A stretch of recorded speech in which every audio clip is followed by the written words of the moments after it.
नमस्कार, welcome back. एक बार और आपका स्वागत है मेरे इस चैनल पे। और आपकी एक समस्या का और उनका मैं समाधान लेकर आया हूँ आपके सामने। एक लोगों ने मुझसे प्रश्न किया, क्या कोई एफआईआर अगर जो दर्ज हो गई है या उसकी प्रोसीडिंग शुरू हो गई है तो कैसे उसको स्टॉप किया जाए या यानी कि उसको रोका जाए। तो इन्हीं सब सारी चीज़ों के साथ मैं आपके सामने चर्चा करने के लिए उपस्थित आया हूँ। और साथ में ये भी मैंने देखा हुआ है कि ये समाज की जो गतिविधियाँ हैं उन्हीं से ये सब कुछ सामने निकल के आता है कि ये जो भी प्रोसीडिंग होती है या जहाँ से भी ये प्रोसीडिंग शुरू होती है, आखिर उसका कारण क्या होता है। कारण ये होता है कि कहीं कोई भी घटना कारित की गई है या कोई घटना घटित हुई है, उस घटना घटित होने के पीछे उसका कारण क्या है। उसका कारण केवल इतना होता है कि आवेश में आके कोई भी व्यक्ति हो, चाहे वो पति हो या पत्नी हो, या कोई क्रिमिनल ऑफेंस हो या कोई क्रिमिनल चार्ज हो, या कहीं भी कोई भी क्रिमिनल ऑफेंस हो, उसमें घटित होने का कारण केवल एक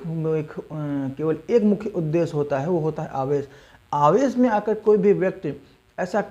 अपराध कारित कर देता है, या जाने या अनजाने में भी, लेकिन बाद में उसको पछतावा होता है कि ये हमने गलत कर दिया, या उसका बाद में उसका रीज़न ख़त्म हो जाता है, या उसका बाद में फिर उसकी उद्देश्य की समाप्ति हो जाती है। तो ऐसी स्थिति में कि जो अब लीगल प्रोसीडिंग शुरू हो गई है उसको अब रोका कैसे जाए। क्योंकि हर चीज़ का एक शुरू तो किया जा सकता है बड़ी आसानी से, लेकिन उसको रोकने के लिए, उसको स्टॉप करने के लिए ही कोई दूसरा तरीका होता है, दूसरा मेथड होता है। तो इन्हीं सब सारी चीज़ों के साथ मैं आपके सामने चर्चा करने के लिए उपस्थित हुआ हूँ कि आखिर इसको कैसे रोका जाए। अगर जो वीडियो अगर फर्स्ट टाइम देख रहे हैं, अगर जो चैनल पे फर्स्ट टाइम आप विजिट कर रहे हैं, मुझे नहीं मालूम ये आप वीडियो मेरा कब देख रहे हैं, अगर जिसको आप पहली बार देख रहे हैं तो उसको सब्सक्राइब कर लें, क्योंकि बहुत ही इंपॉर्टेंट और बहुत ही महत्वपूर्ण जानकारी मैं आपको देने वाला हूँ, जो हर जगह और अवेलेबल नहीं हो पाती हैं। क्योंकि जो प्रैक्टिकली प्रॉब्लम जो फेस हो पाती है, क्योंकि व्यवहार और प्रैक्टिकल यानी कि जो थ्योरेटिकल और प्रैक्टिकल में बहुत बड़ा फ़र्क होता है। क्योंकि लॉ जो लिखा हुआ है वो थ्योरेटिकल लिखा तो हुआ, लेकिन उसका लागू कैसे किया, प्रैक्टिकली उसको मूल रूप में कैसे लाया जा सके। तो इन्हीं सब चीज़ों पे डिस्कस करने के लिए मैं आपके सामने उपस्थित आता रहता हूँ और उन्हीं पे आप मैं जानकारी देता रहता हूँ। तो एक बार फिर मैं आपसे ये बात कहना चाहूँगा, अगर जो आप वाकई में जानकारी लेना चाहते हैं तो वीडियो को स्किप बिल्कुल भी मत करिएगा, पूरा देखिएगा और हर एक चीज़ को आप समझने की प्रयास करिएगा। क्योंकि ये जो घटनाएं घटित होती हैं इसके पीछे कारण क्या होता है। तो कारण केवल मुख्य उद्देश्य होता है जो आवेश हो जाता है। मानसिक तौर पे कोई भी व्यक्ति किसी भी कहीं पे भी कोई झगड़ा हुआ या कुछ भी हुआ, वो आवेश में आके कोई भी कदम उठा लेते हैं, और उस कदम उठाने के पीछे वो कदम वापस नहीं लिया जा सकता है। वैसे ही जैसे कि अगर जो कहीं से भी अगर जो धनुष से अगर तीर निकल जाता है तो वापस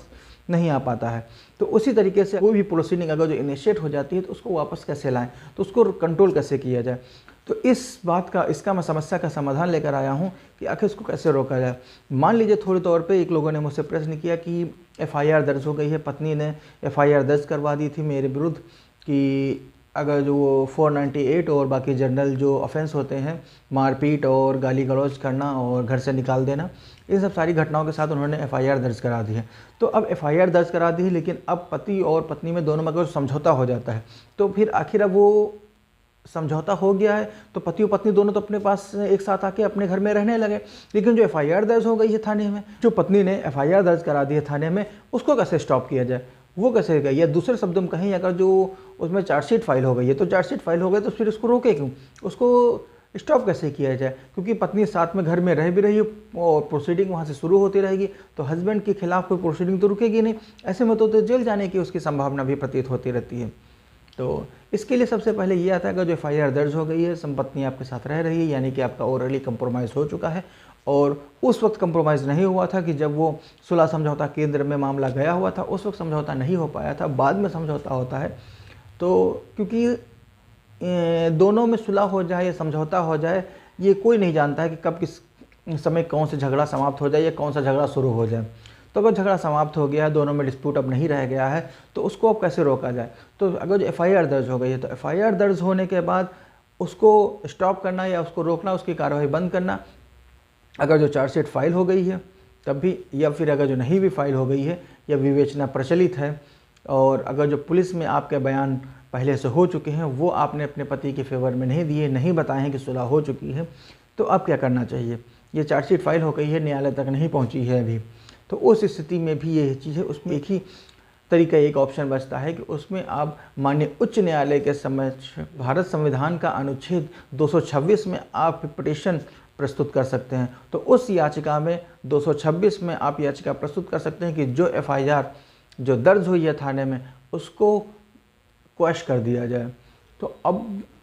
क्वैश तो कर दिया जाए, लेकिन ये कहने मात्र से नहीं हो पाएगी। सारे तथ्य और जो आपकी जो बयान है वो माननीय न्यायालय के समक्ष आपके द्वारा प्रस्तुत किए जाएंगे। और फिर भी अगर जो आपको लगता है कि आप न्यायालय को कन्विंस कर ले जाते हैं, उनको आप पूरी तरीके से संतुष्ट कर देते हैं कि एफआईआर जो दर्ज हो गई है अब उसका कोई औचित्य नहीं बचता है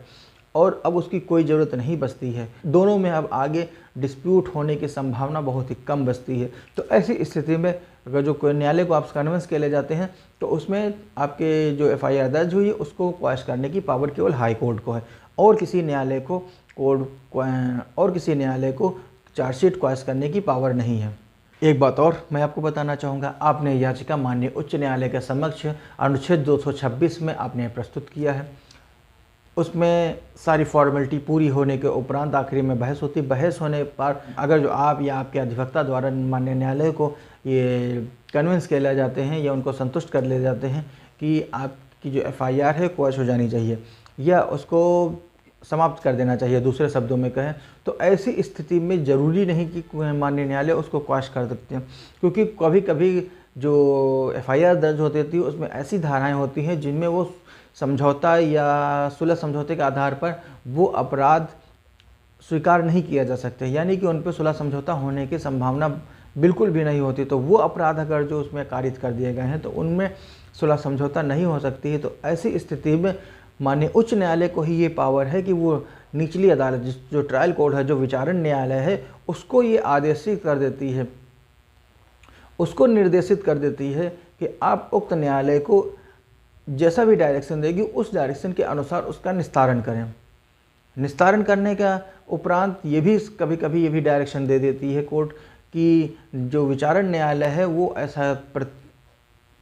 ऐसा जैसा हमने डायरेक्शन दिया उसको करके फिर दोबारा से मुझे अवगत कराएं। और अगर जो दूसरे शब्दों में कहें, एक बात और हमें जान लेना बहुत ही आवश्यक है कि अनुच्छेद 226 में क्यों जाते हैं और किस लिए जाते हैं। आखिर 226 होता क्या है? आर्टिकल जो 226 है 226 of the constitution of the India, वो साफ साफ कहता है कि कोई भी अगर जो लोक सेवक अधिकारी है या उसके द्वारा कोई भी कृत्य किया गया उससे आप अगर जो व्यथित हैं तो व्यथित होने के उपरांत केवल माननीय उच्च न्यायालय में आप अपने विधिक अधिकार के विरुद्ध आप अपना उसमें दावा कर सकते हैं, यानी कि उसमें आप याचिका फाइल कर सकते हैं। तो ऐसी स्थिति में और साथ में ये भी कि उसका उपचार अन्य कहीं किसी अन्य लॉ में या अन्य विधि में उपस्थित ना हो, उपलब्ध ना हो, या किसी अन्य अपराध में भी अगर जो कोई एफआईआर दर्ज होती है तो उस एफआईआर दर्ज को क्वैश करने की पावर केवल माननीय उच्च न्यायालय को है। इसके आधार पे ही जो आपने तथ्य दिए हैं, जो आपने के जो बयान हुए होंगे, क्योंकि आपने जो विवेचना अधिकारी है आपने बयान दिए होंगे कि ऐसी ऐसी घटना मेरे पति ने या उसके रिश्तेदारों में ने मेरे साथ ऐसी घटना कारित की गई है। क्योंकि एक बार जब अपने आप बयान अंकित करा चुके हैं तो ये ज़रूरी नहीं कि आप अपने बयान को दोबारा अंकित कराएं। फिर ये संशय पैदा होता है कि आपके पहले वाले बयान सही हैं या दूसरे वाले बयान सही हैं। तो ऐसी संभावना व्यक्त ना हो, तो इसलिए ऐसा ये उपचार, ऐसा ये लीगल रेमेडी उपलब्ध कराई गई है हमारे संविधान निर्माताओं ने कि आखिर ऐसी स्थिति में क्या करना चाहिए। तो फिर अगर जो ये सारी व्यवस्था होते उपरांत भी अगर जो आपकी चार्जशीट क्वैश नहीं हो पाती है, प्रोसीडिंग स्टॉप नहीं हो पाती है, तो इसके लिए हमारा जो डिस्क्रिप्शन में या आपकी स्क्रीन पे हमारा संपर्क और कॉन्टैक्ट नंबर उपलब्ध है, तो इसमें आप हमसे एडवाइस ले सकते हैं। क्योंकि हर एक चीज़ हम आपको इस वक्त डिस्क्लोज़ करके नहीं बता सकते हैं। कुछ जो चीज़ें होती हैं वो हम हर जगह से उसको अवेलेबल नहीं करा पाते हैं। और साथ में ये भी ज़रूरी है कि आपके बयान के साथ आपने अपने गवाह उपलब्ध कराए होंगे विवेचना अधिकारी के समक्ष। तो विवेचना अधिकारी ने आपके बयान लिए होंगे और आपके बयान लेने के साथ में जो आपने गवाह, जो विटनेसेस और जो आपने फैक्ट और जो साक्ष्य उपलब्ध कराए होंगे विवेचना अधिकारी को, तो वो विवेचना अधिकारी ने आपके बयान और जो तथ्य हैं और आपके गवाहों के बयान उसने चार्जशीट में केस डायरी में अंकित करके एक केस डायरी जो पूरी तैयार करके चार्जशीट तैयार किया होगा। बशर्ते ये है कि एक फैक्ट रह जाता है कि चार्जशीट अगर उसने फाइल कर दी है, क्योंकि चार्जशीट अगर जो आईओ ने या विवेचना अधिकारी ने साइन करके कंप्लीट करके फाइल कर दी है तो उसके हाथ से सारी पावर ख़त्म हो सकती है। तो उसके हाथ से उसमें कुछ भी करने की सारी पावर समाप्त हो सकती है, क्योंकि उस चार्जशीट में अगर चार्जशीट उसने साइन कर दिया है, कंप्लीट कर दिया है, तो उस स्थिति में जो विवेचना अधिकारी के पास कोई भी पावर नहीं बचती कि उसमें दोबारा से फिर कुछ छेड़छाड़ करे या दोबारा से उसमें कुछ अंकित करे। तो ऐसी स्थिति में अगर चार्जशीट फाइल होने से पहले अगर जो कोई आपको तथ्य लगता है कि जिसमें आपको दोनों लोगों की सुलह हो गई है, ज़रूरी नहीं कि कोई हस्बैंड एंड वाइफ, अगर जो कोई भी दो मारपीट का भी अगर जो कोई घटना है, अगर दोनों पक्षों में जो वादी है या जिसके जो एक्यूज है जिसके विरुद्ध वो FIR दर्ज हुई है, दोनों में अगर कुछ लगता है कि सुलह समझौता हो गया है, तो दोनों में आके कंप्रोमाइज़ के आधार पर भी ये जो FIR है उसको क्वैश कराई जा सकती है। अब प्रश्न ये उठता है, ये तो होगी प्रोविज़न की बात, अब इस क्वैश कराने के, अब चार्जशीट को, अब FIR क्वैश कराने के पास जाएगा कौन? उसके पास पावर, वो पावर किसके पास होगी, कैसे वो जाएगा? तो इसमें उसके पास केवल एक्यूज्ड बचता है। जो महिला द्वारा FIR या किसी अन्य पुरुष या किसी अन्य पक्षकार ने FIR दर्ज कराई है, तो उसके अतिरिक्त जो और लोग भी हैं जो एक्यूज्ड हैं, क्योंकि जो व्यथित है जाहिर सी तौर पे है, जिसको दिक्कत होगी, जो उस आदेश से या उस किसी कांड से या उस काम से जिससे वो व्यथित होगा, वही जाहिर से तौर पे वो माननीय न्यायालय के सामने अप्रोच करेगा। तो माननीय न्यायालय के सामने अगर जो कोई जाएगा, अगर जो कोई लीगल रेमेडी अगर जो उपलब्ध है तो उसको ज़रूर मिलती हैं। और अगर जो आपकी कोई समस्या है या आपकी कोई हमसे आप बात करना चाहते हैं या हमसे कोई सुझाव लेना चाहते हैं, तो नंबर और हमारा संपर्क करने का जो माध्यम है वो स्क्रीन पर और डिस्क्रिप्शन बॉक्स में भी उपलब्ध है। और वीडियो को अंत तक देखने के लिए प्रेम पूर्वक धन्यवाद। जय हिंद।